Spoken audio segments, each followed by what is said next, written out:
welcome back to the boardroom, board members. This is the chatty chairwoman. Thank you so much for stopping by. The question today is, can you keep up? If you can't, it's okay. That's why you stopped by the boardroom. So you may have recalled in June of 2022, I posted a video that said that Nene Leakes' man, boyfriend, I don't know what's politically correct in this position, wife, filed for emotional distress. That's right. She filed a lawsuit in North Carolina for $100,000 for emotional distress. Now, you may recall the background. In North Carolina, a spouse can sue a mistress for emotional distress. I don't know what you would call the man, but anyway, in this situation, it's the mistress for emotional distress if she feels like this party has brought damage and caused the marriage to dissolve. So she filed this lawsuit for $100,000 because she said she was devastated when she saw their social interaction on social media. So she said she saw the parties and the birthday celebration. And I think they went on to post their travels overseas to Paris and to Ghana. So his wife filed for $100,000 against Nene Leakes. Now, that was back in June.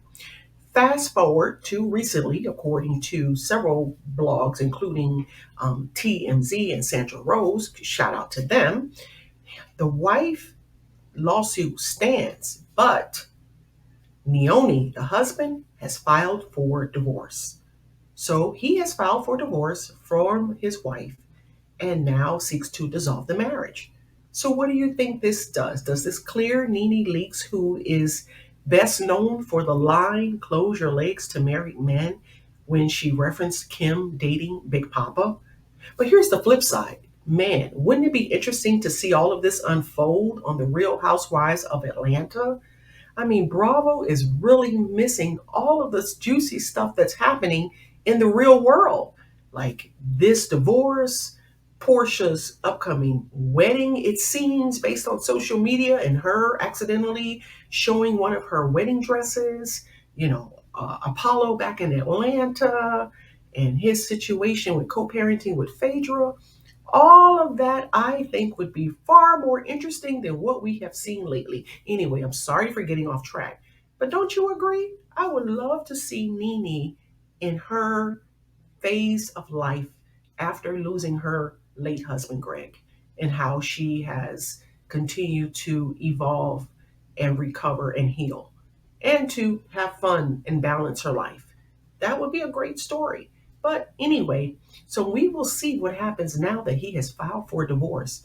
But you know what? This is a situation where, Nene said early on, it's not that serious. Come get him. We're just dating.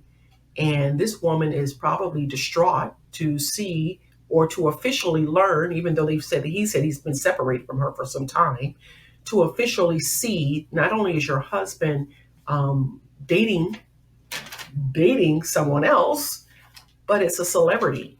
That adds insult to injury. That adds insult to injury. So who's the real loser here? The minor child that he shares with his wife, unfortunately. So let's see how all of this pans out now that he's actually taking the final step and filed for divorce. I wonder what took so long. Because I believe in her lawsuit, you can go back to my June 2020 post. She first saw them together, or saw a post on social media in December of 2021.